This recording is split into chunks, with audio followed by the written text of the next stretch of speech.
Good morning, everybody. My name is Adam Zori. I'm executive manager within the financial advisory team of Mazars in Poland, also coordinating the activities of Mazars for Central and Eastern Europe. And I'm very happy to welcome you for this first webinar in a series of 3 to be organized between Mazars and Bird on renewables in CEE, the focus today being on battery storage. So for this, I have the great pleasure to have today with us first Mr. Grzegorz Bizon from Bird. I'll let Grzegorz maybe introduce himself. Hello, I'm Greg Bizon. I'm a partner and head of Bird Warsaw Office Energy and Utilities team, and in my free time also act as a vice president of storage, electricity storage association. So thank you very much for this opportunity to speak to you today. And of course, as the subject is very wide and important and complicated, please kindly treat this webinar as an invitation to further discussion, as we'll probably only be able to touch base really on the topic and present some more concise conclusions. Thank you very much. Thank you, Grzegorz. So Grzegorz, you understood, will actually speak about legal framework and expected evolution based on the case study of Poland. And we have also, from Mazars side, 2 experts, so Julian Macmillan and Maciek Ptak. Let you introduce yourself. Starting maybe with Julian. Sure. Hi. Hello, everybody. Thank you very much for joining this webinar. My name's Julian Macmillan. I'm a director in the Mazars Global Energy and Infrastructure Advisory team. I have a particular focus on valuations, but also work across financial modelling and M&A.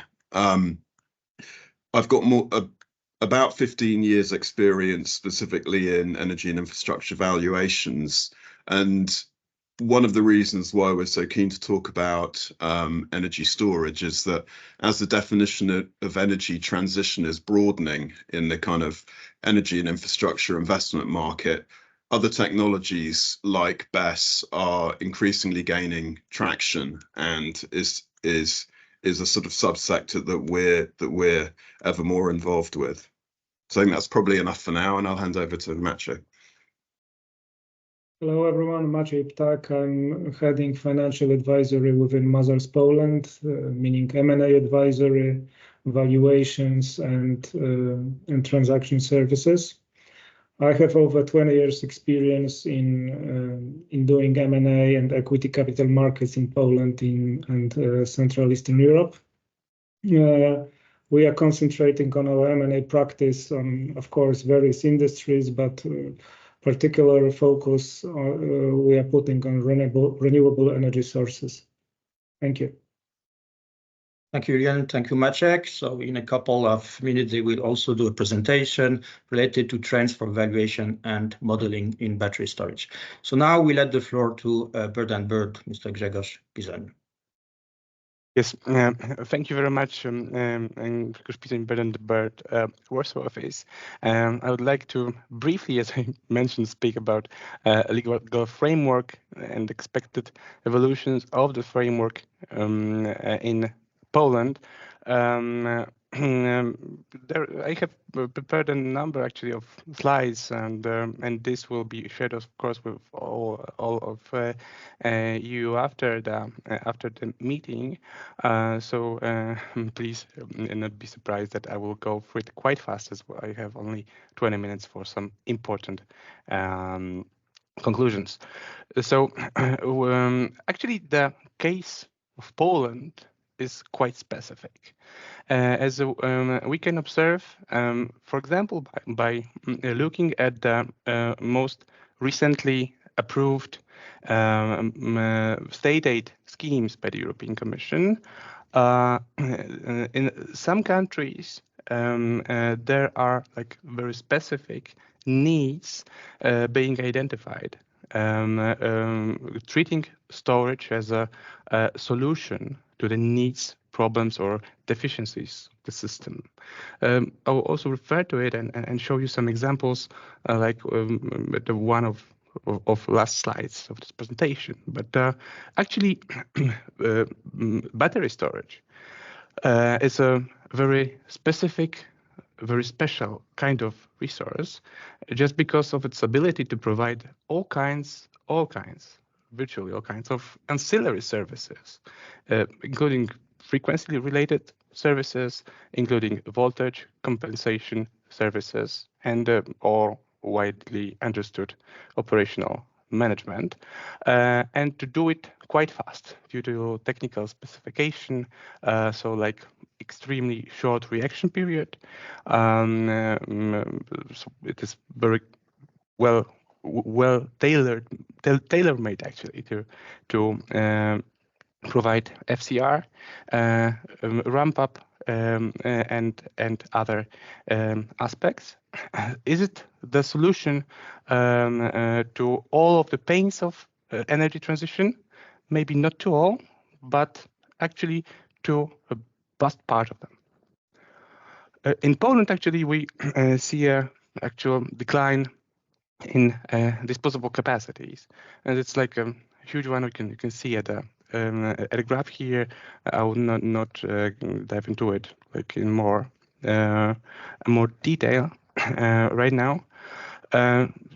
Here we can see some phenomena associated with transition and times of disruption we are right now.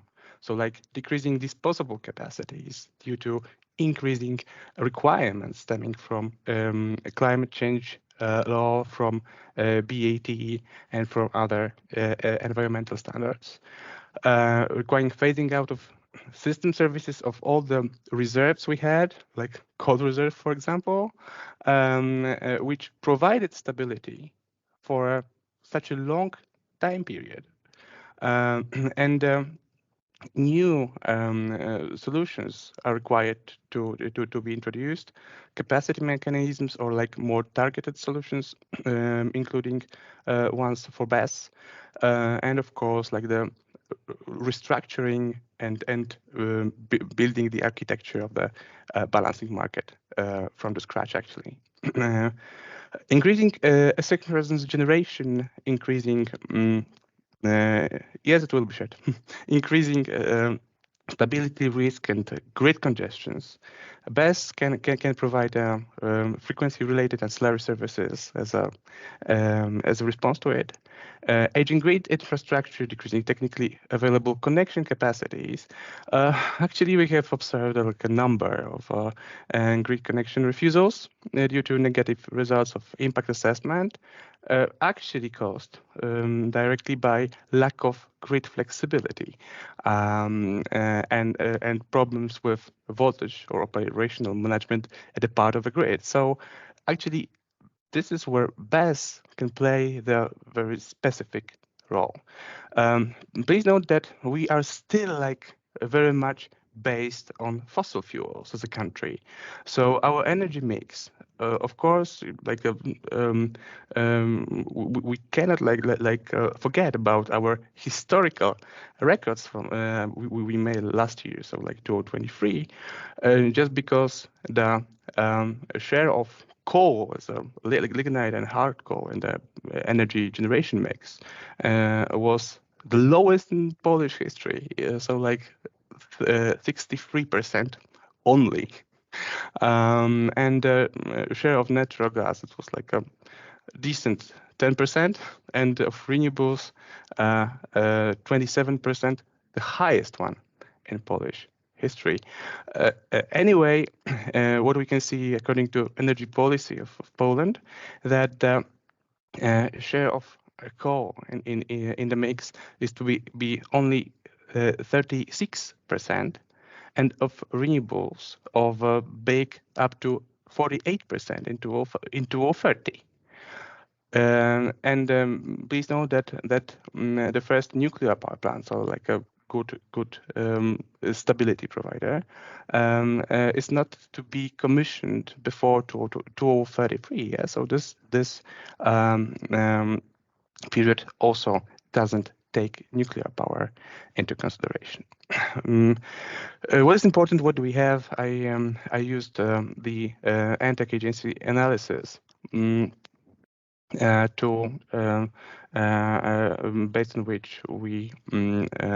based on which they given some scores to specific features of the regulation in the market aspects.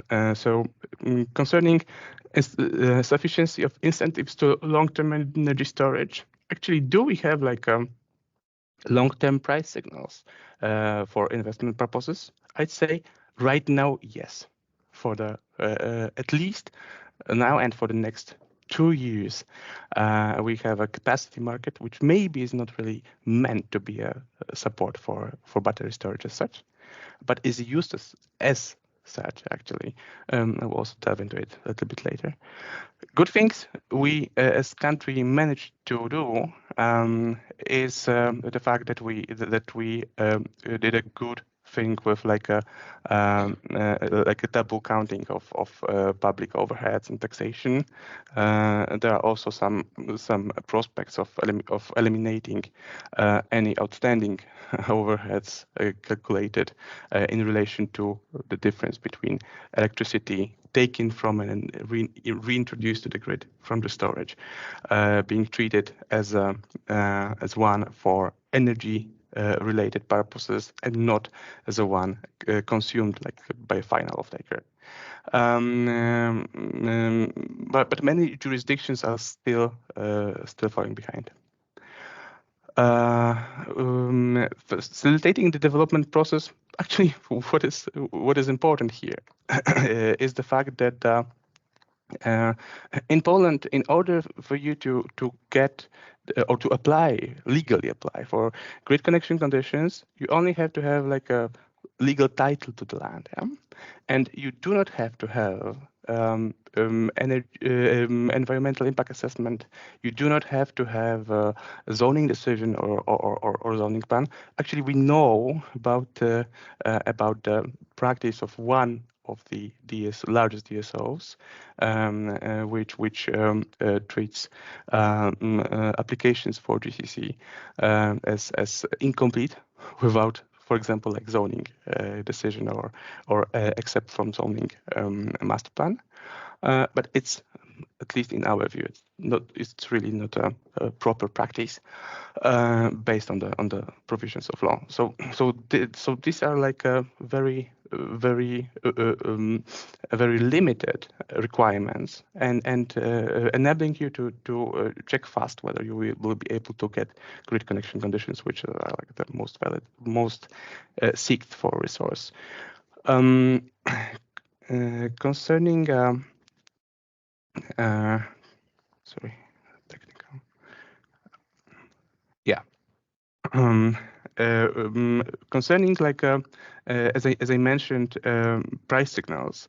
What we have apart from capacity market, which I will also shortly delve into in a minute, we have an important development, the recent amendment to the energy law, introducing definitions of ancillary services, of flexibility services, and aggregation. So for actually the meaning of this in terms of ancillary services is a little bit limited, formal, and enabling an enactment of like associated regulation and then new balancing conditions by the TSO.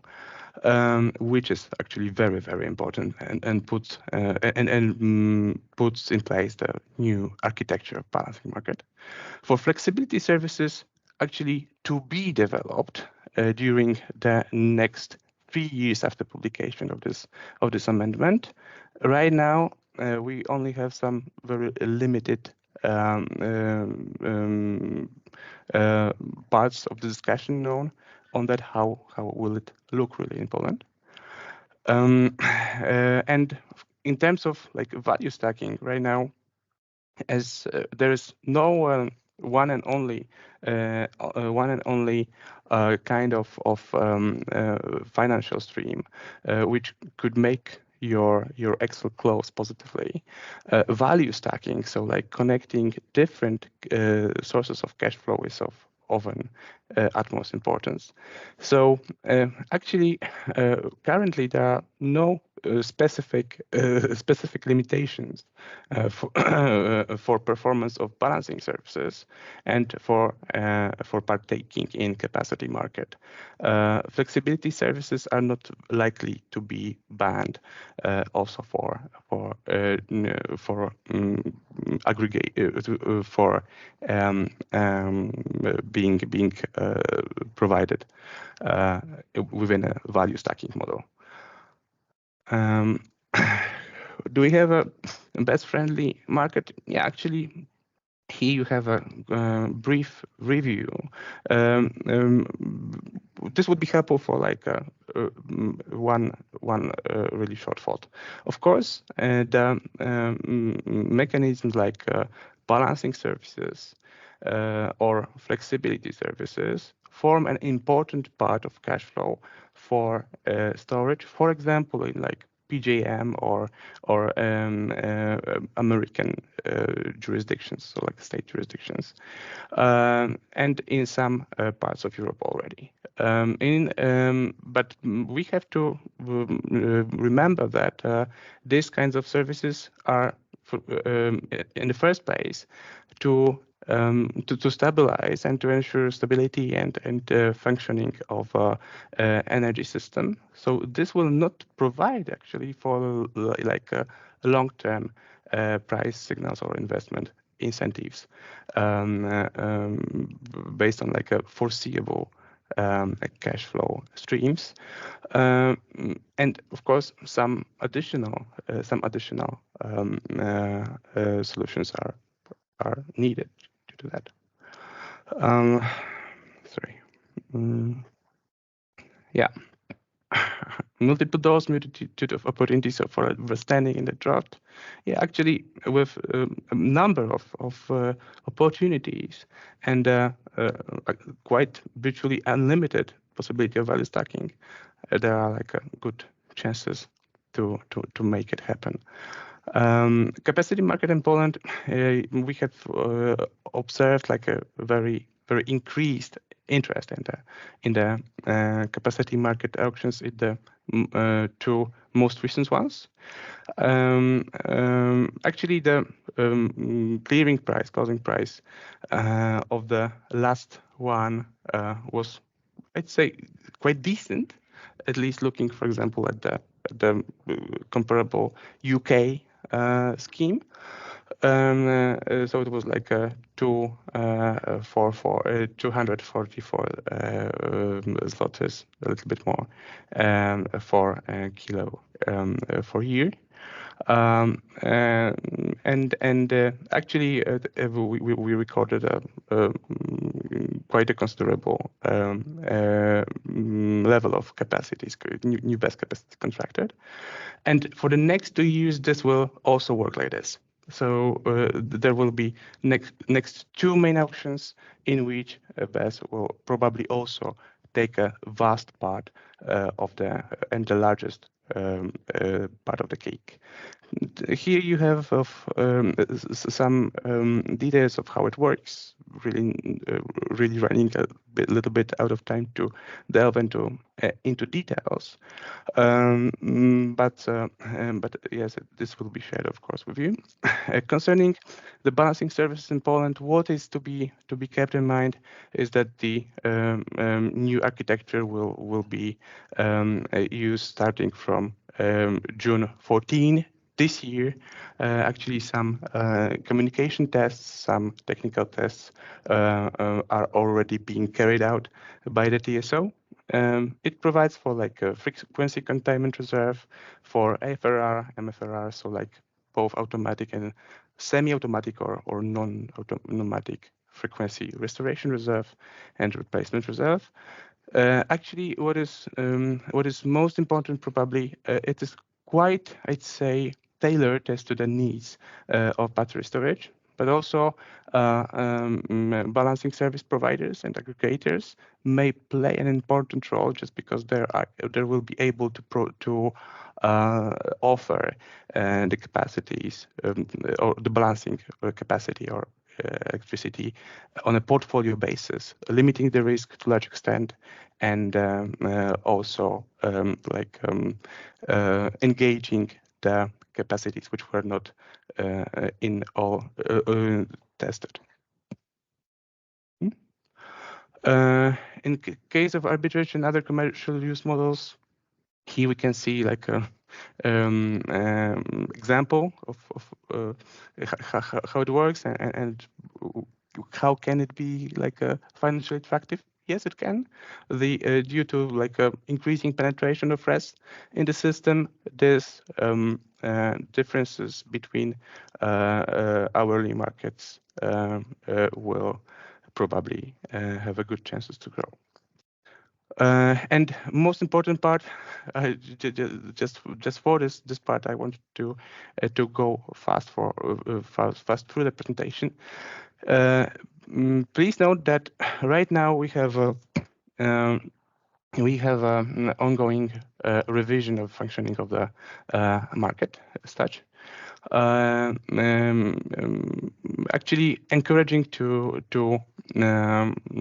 set targets for non-fossil fuel based flexibility, and member states are being encouraged to use non-fossil fuel flexibility support programs and schemes involving availability payments. That's what I said. Actually, what is most important right now from a regulatory point of view are the long-term investment incentives and price signals, enabling to close the so-called Excel for the project and enable the investment decisions. So the use of energy storage will of course also be for like this more uncertain and really hard to forecast kinds of flexibility and ancillary services, but some kind of a measure has to be in place in order to secure investment. And in case of like a capacity market scheme, yeah, we are close. Yeah, so like 3 minutes at max. There is like an anticipated development entailing revision of capacity market scheme.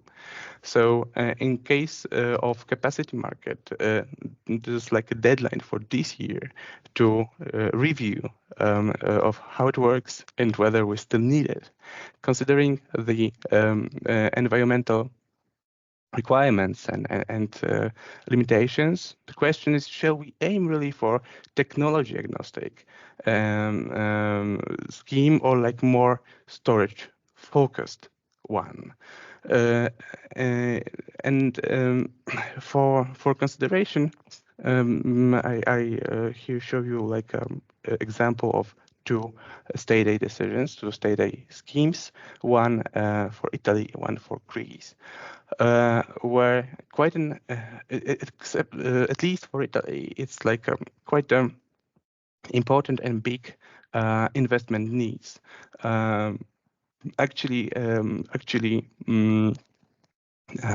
Also encouraged by the excess of electricity being generated in some parts of the year due to renewable electricity penetration. And time shifting products platform organized by the TSO being organized. It's like an example of a very specific storage focused measure. Similarly for Greece, it's like an investment grant, so capex related part of up to 50% of the costs, and two-way contracts for difference for 10-year duration.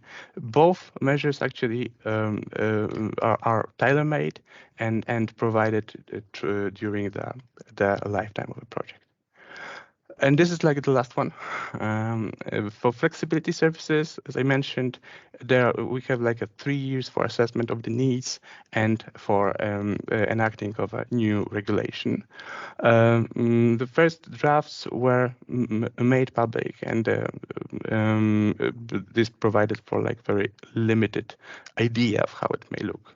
So like being procured by the DSOs on a weekly basis for the next week, and the payment for activation only foreseen for that.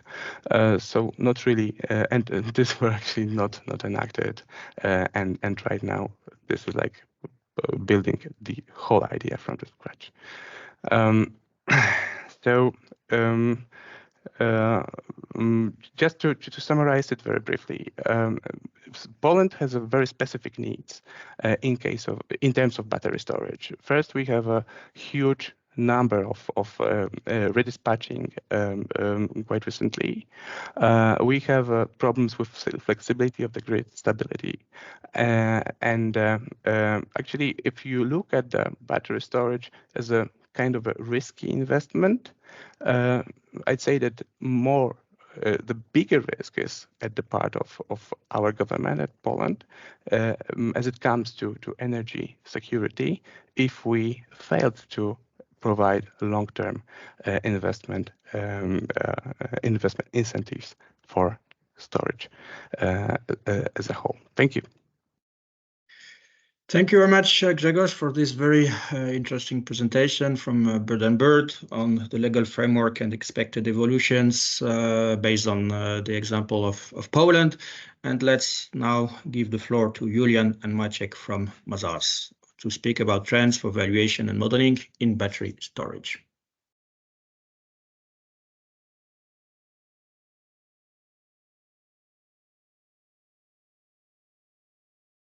Julian and Maciek, if you could unmute yourself.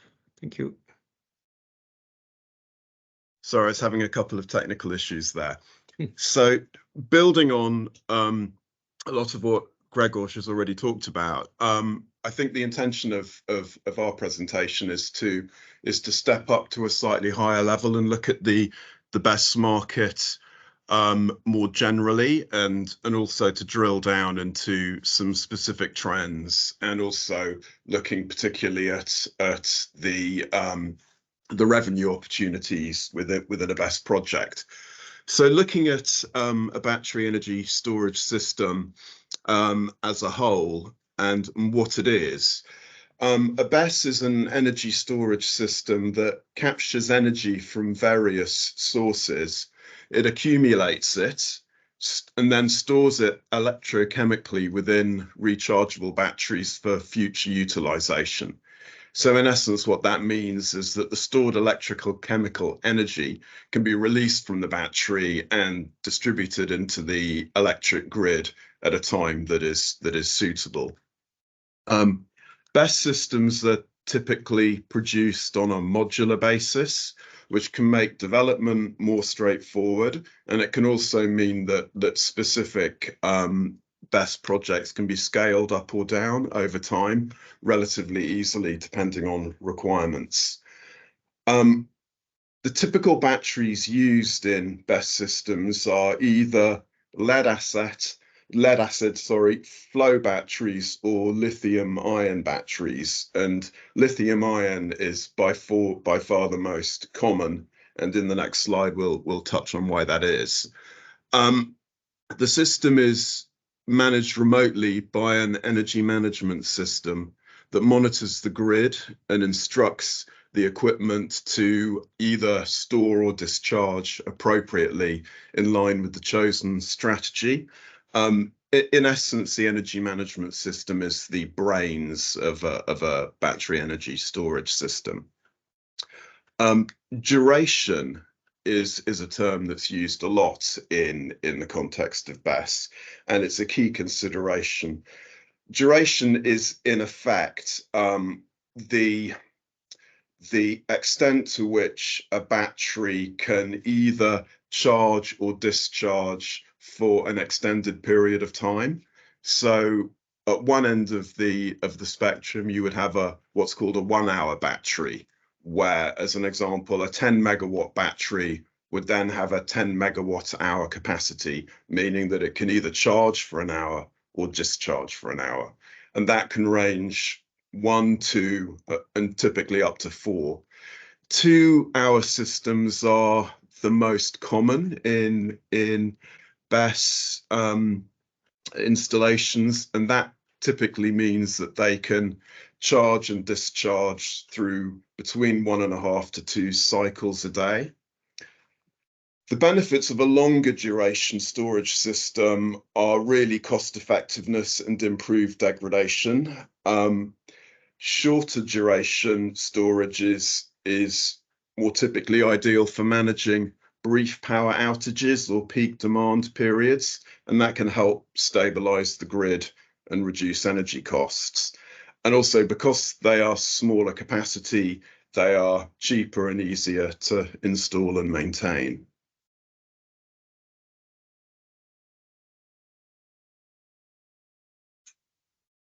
So looking at lithium ion specifically, the reason why it's the most typical battery technology used is the high efficiency. So if you look across the battery options, I mentioned flow battery and lead acid. They are less efficient than lithium ion.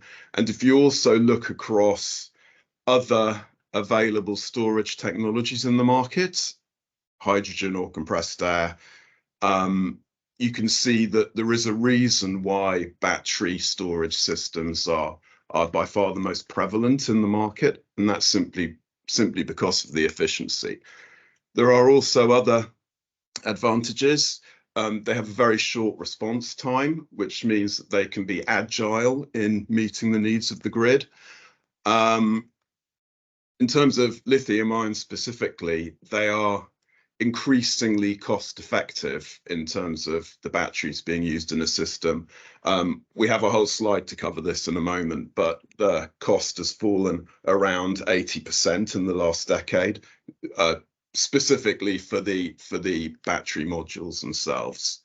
Lithium ion is also eco-friendly, it's recyclable, and it has a pretty substantive lifespan, which means that when developing a battery storage project and using lithium ion, you can have a relatively long forecast period and obviously plan your investment and your expected returns around that. So looking at why battery storage is needed, I mean, Gregor has touched on a number of these things, but just drilling down briefly into some of them. Improved use of renewable energy. The output from renewable energy sources may not always match the energy demand. Clearly, output from both wind and solar in particular, and this is less true for hydropower, but certainly for wind and solar, is cyclical through the year and can be cyclical through the day. So using an energy storage system to store excess energy produced during times of peak generation, it means that BESS modules can ensure that energy is available when needed, even if the renewable source isn't generating power at that particular time. In terms of backup power, BESS can provide backup power during a grid outage or other power interruption. A substantial network of BESS systems means that power supply need not be hindered, and parts of or even the entire grid need not be cut off in the case of a power outage. And building on that, that in effect means that there's less dependence on the grid. It's worth noting that whilst electricity grids are reliable, they're not foolproof, and the installation of BESS means that there isn't a wholly binary dependence on the grid. The use of these storage systems also helps to reduce the carbon footprint of the network as a whole. Obviously, using energy reduces greenhouse gas emissions and minimizes pollutions. Anything that can help that process be more efficient is clearly to the benefit of the carbon footprint situation. And BESS wastes much less power than other energy sources. And in terms of long-term cost savings, particularly given the reduction in cost over time of lithium-ion batteries, but also just more generally, BESS is a cost-effective way to store excess energy. And because it pays for itself over time, it means that, you know, even in a situation of high initial installation costs, it over the life of a project investment, it generates long-term cost savings. So we've talked about the fall in battery cell prices. In the current situation, the battery modules themselves now cost less than half the total cost of developing a BESS storage project. I mean, this mirrors what was seen in wind and solar over time as those markets developed and matured. And what that means is that as the need for battery storage projects is increasing across Europe, the ability for capital to efficiently meet those needs is also increasing over time as costs are reduced. So touching on that need for battery storage, looking along the graph, you can see that 1 gigawatt of capacity in 2018 is expected to grow to, this is across Europe, to 95 gigawatts of capacity by 2050. And that is a massive requirement and also a massive investment opportunity. It's driven by a number of things. Clearly, energy transition is vital within that.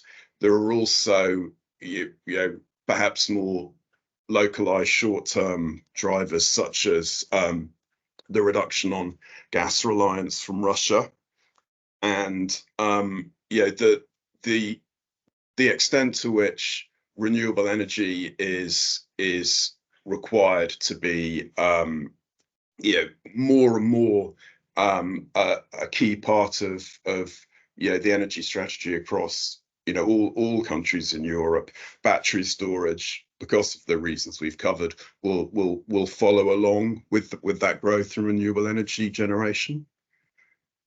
So looking at that particular point, you can see how over time the share across the CEE region in particular, the share of renewables versus coal, as an example, has grown. And in fact, the two lines on the graph at the top left have intersected in 2020. Looking at Poland in particular, you can see a substantive projected offshore wind capacity as an example, and that is one source of energy generation that is very closely matched to a requirement for energy storage to help balance the variability of production. I think one of the main reasons, aside from overall energy strategy, one of the main reasons why renewable energy is growing so fast is mirroring what I said about the rate of decline of the cost of battery storage systems. The declining cost of wind and solar has made those projects a much more viable source of energy without the need for the sort of subsidies that were having to be put in place to encourage development a decade or more ago. The final trend I wanted to touch on before I think I hand over to Maciej temporarily is co-location. Grzegorz touched on challenges around grid connectivity, and certainly in the UK, which is a very mature market for energy storage systems, we see an increasing focus on the co-development of renewable energy generation and battery storage systems on the same sites, which allows for a single grid connection. It allows for, you know, some simplicity operationally, albeit, and Grzegorz will know far better than me, some more complex contracting structures, as you have to cover a variety of drivers within the same overall project. But this is something that we would expect to see grow more and more, both in the UK and across other countries. So I think I'll temporarily hand over to Maciej now. Yes, thank you, Julian. To give you some context about the Polish market, you know, how it falls within the overall European market. In 2022, we just had 165 megawatts of contracts signed during the power market auction in Poland.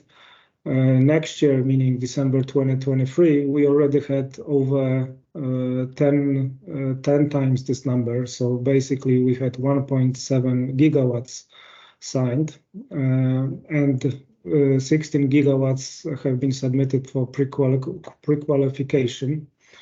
The largest developers that won the auction in 2023 were Greenvolt, Equinor, and Energia Bula.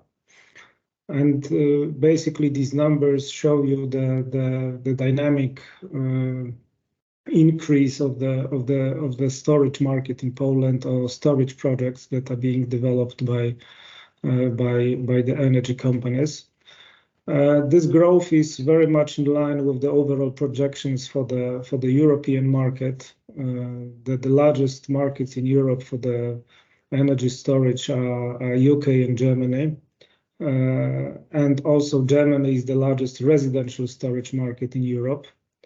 European Commission estimates that we'll have 200 gigawatts of storage in 2030 and even 600 gigawatts of storage in 2050, which is a very dynamic increase and a very sizable number. But of course, one has to bear in mind that domestic policies are crucial for developing the storage market in each and every country in Europe. Can I have the next slide, please? Thank you.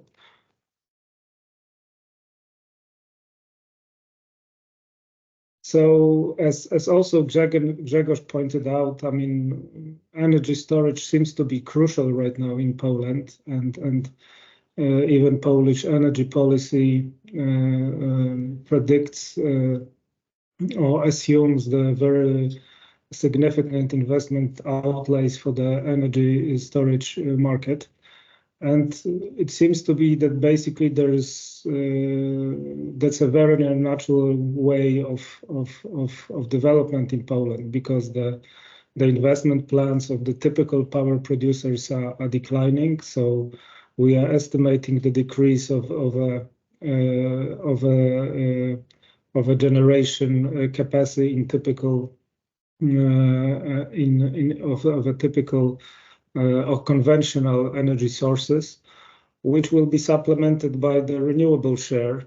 And of course, for that to have a stability in the system, the development of renewable energy, of battery storage systems are very important. A positive factor for further expansion of battery storage in Poland is, of course, the development of cable pulling, which is still quite a new thing in Poland, but developers start to think about it or implement first structures, and that should also improve or provide the developers with a significant synergies. in operating their business. And again, as Grzegorz pointed out earlier, I mean, for that market to be, let's say, successful and also increase dynamically, we need a proper legislation. We need to have not only power auction systems, but we need to have additional revenue sources for the storage developers, meaning like ancillary services, for the voltage and frequency regulation, enabling developers to sell the power on the Polish power exchange. And of course, power market contracts should provide long-term and stable remuneration. And if we have this proper legislation in place, that certainly it will also allow the financing banks to be more active in financing this sector of energy market. And certainly it should speed up the development of the storage projects in Poland. I will hand over back to Julian. Thank you. Okay. Thank you, Maciej. In the interests of time, because I'm aware that time is running short, I think I'll move through these slides very quickly. I mean, I think the point to make on this slide is that there is, yeah, and as expected, based on everything that we've all been saying so far, there is an increasing number of transactions in the market for energy storage. There is also data in the market that covers both ready to build projects being bought and sold, which is a sign of, certainly in the UK, it's a sign of sector maturity, that people are willing to buy into projects before they have been constructed and reached operations. This slide is interesting, and I'll try and take a minute on it. Using the UK as a kind of reference, as probably globally the most mature storage market, there are, and Grzegorz has touched on this, there are a number of revenue streams that are available when you look at a BESS project on a standalone basis. Probably 60 to 70% of revenues would be based around arbitrage, where the installation would take advantage of the difference in power prices during the course of a day. So when the prices are low, a battery can charge and store. When the prices are high, a battery can discharge and release electricity to the grid and make money on the price differential. And going back to talking about duration, for a 2-hour battery, that you would have the opportunity to do that twice a day. Frequency response is probably the next largest, which is maybe between 10 and 20% of revenues. And frequency response is a service offered whereby a grid, and this is true in most countries, the frequency of a grid would need to be maintained at 50 hertz. And when power going through the grid deviates from that frequency, that can lead to power outages or equipment damage. So as the frequency peaks, an energy storage system can be used to absorb some of that excess energy and protect the grid that way. And on the other side, in periods of high demand, the frequency can drop, and thus energy storage systems can release energy back into the grid. Excuse me, sorry, to stabilize the frequency again. The third is capacity market, and this is in effect an auction where the grid operator holds yearly auctions to buy capacity for high demand periods, like particularly winter. and these are long-term contracts, but they're relatively low revenue, and they're obviously relatively low risk as well. And the final one I'll touch on is locational benefits, and certainly in the UK, and this is true across a number of countries. The charge to use the grid will vary depending on whether you're in an area of low demand or high demand. And in areas of particularly high demand, the charge will actually be negative, which will then effectively be a revenue for the battery project. The final three slides really are just excerpts from a sort of an anonymized template financial model that we have for battery storage projects.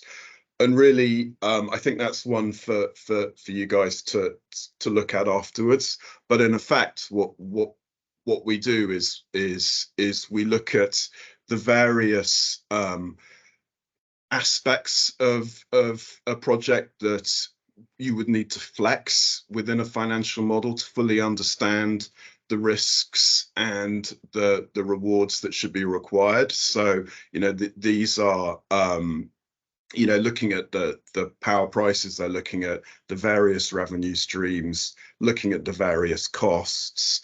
And when it comes to valuing a BESS storage project, depending on the revenue strategy, it may be important to look at treating different elements of the revenue streams differently when it comes to the risk that you associate with those, and thus the discount rate that you would use in valuing those projects. And I think that reaches the end of the Mazars presentation. Thank you very much, Ian. Thank you very much, Maciek, for your presentation. Very, very interesting. And we see a few reactions on what has been said both after the presentation of Bird and Mazars.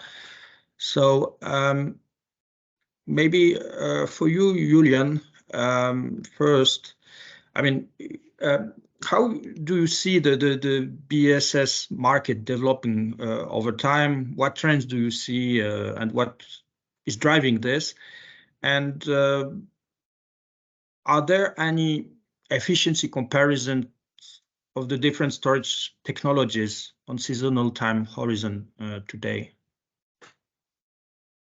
Okay, taking the first part of that question, I mean, I think the main trend that we see in the energy storage market is all of the benefits that come with maturity over time. So yeah, as revenue streams become more predictable, and as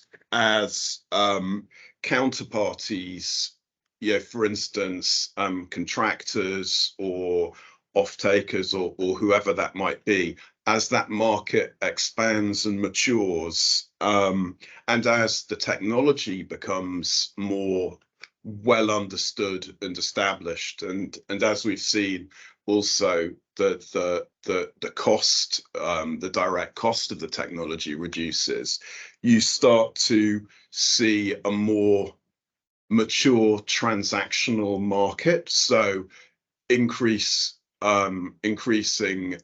M&A activity, increasing ability to use third-party debt to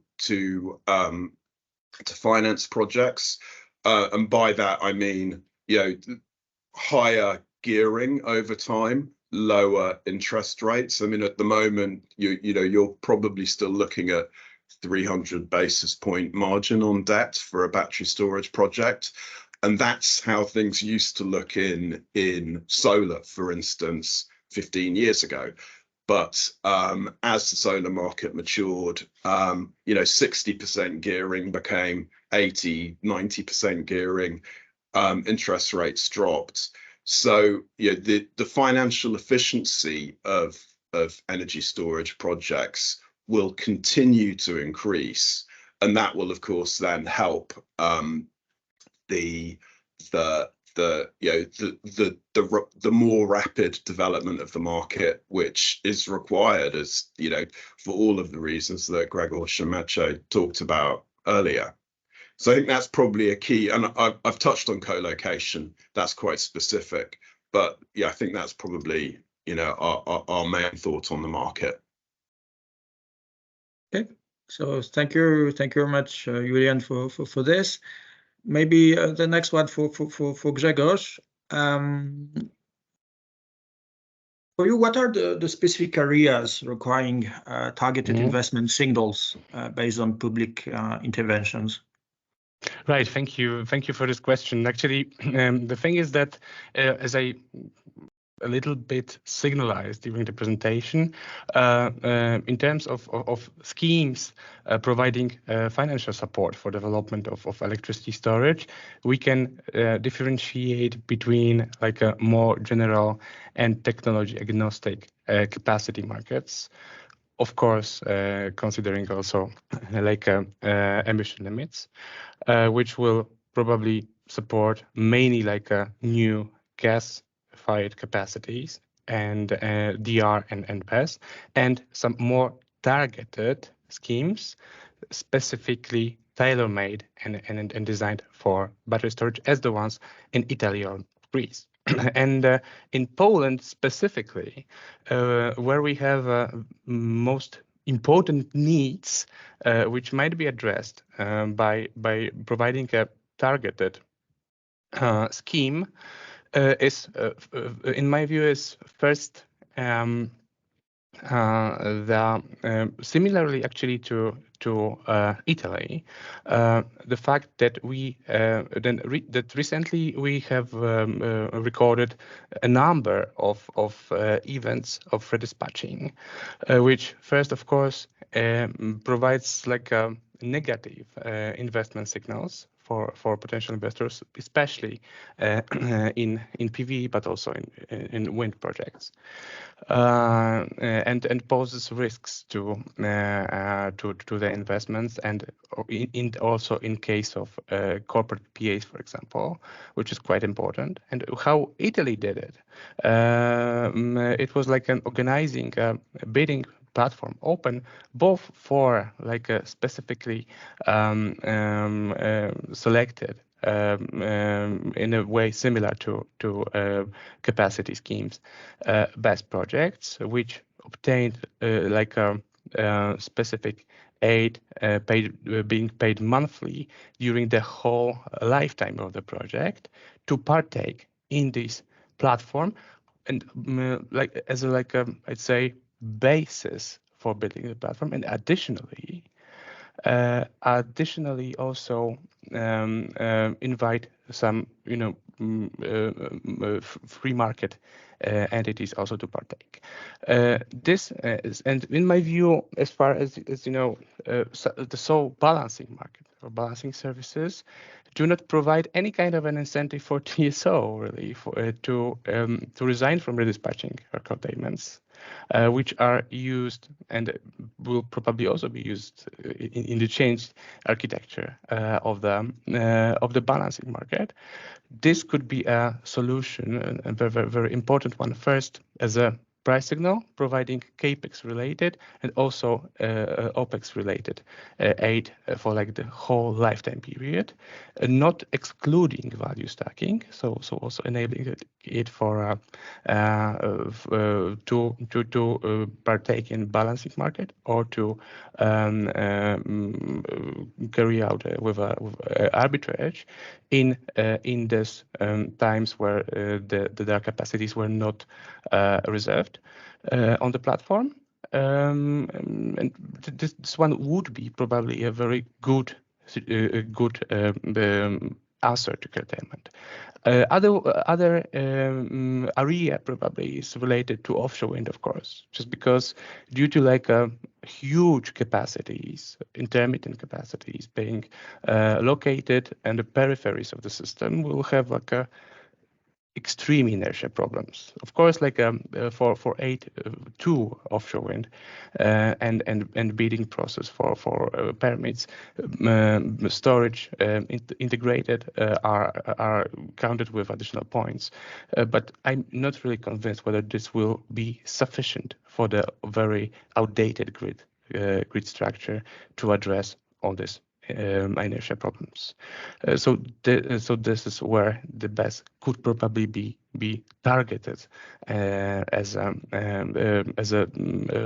subject to support.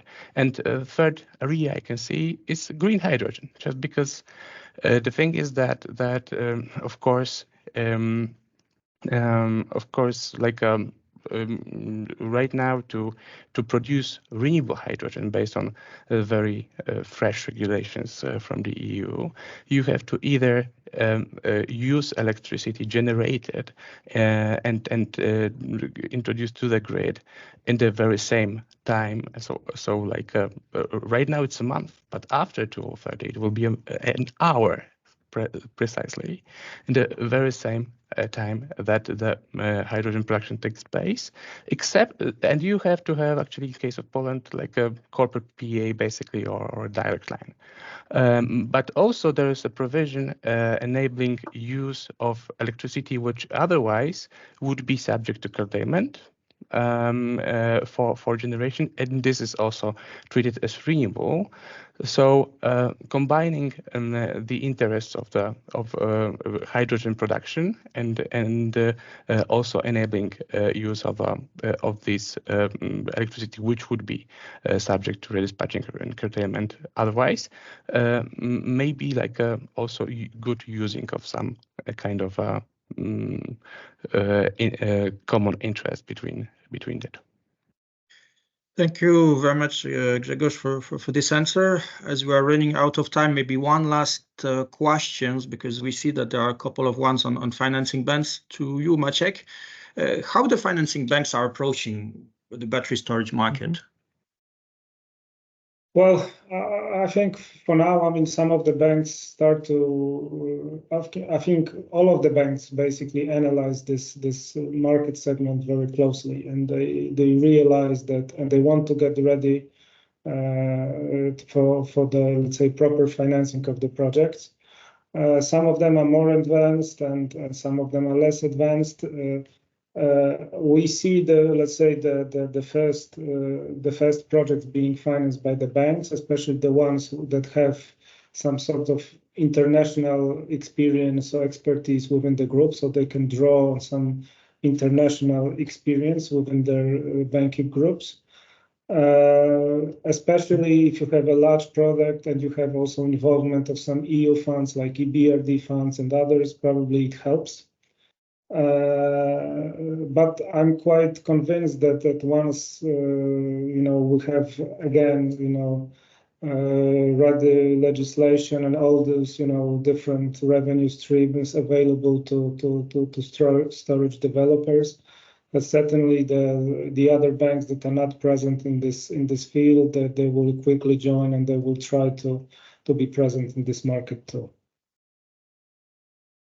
Thank you, Maciek, for this answer. So I would like to thank you all for attending, whether the speakers today or the audience.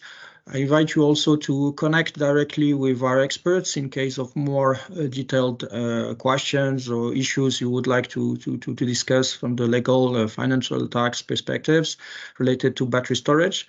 From my side, I'm also inviting you to follow us on social media, because we will organize other events related to renewables in the upcoming months. And yeah, so thank you very much for your time and have a good afternoon. Thank you. Thank you. Thank you. Thank you.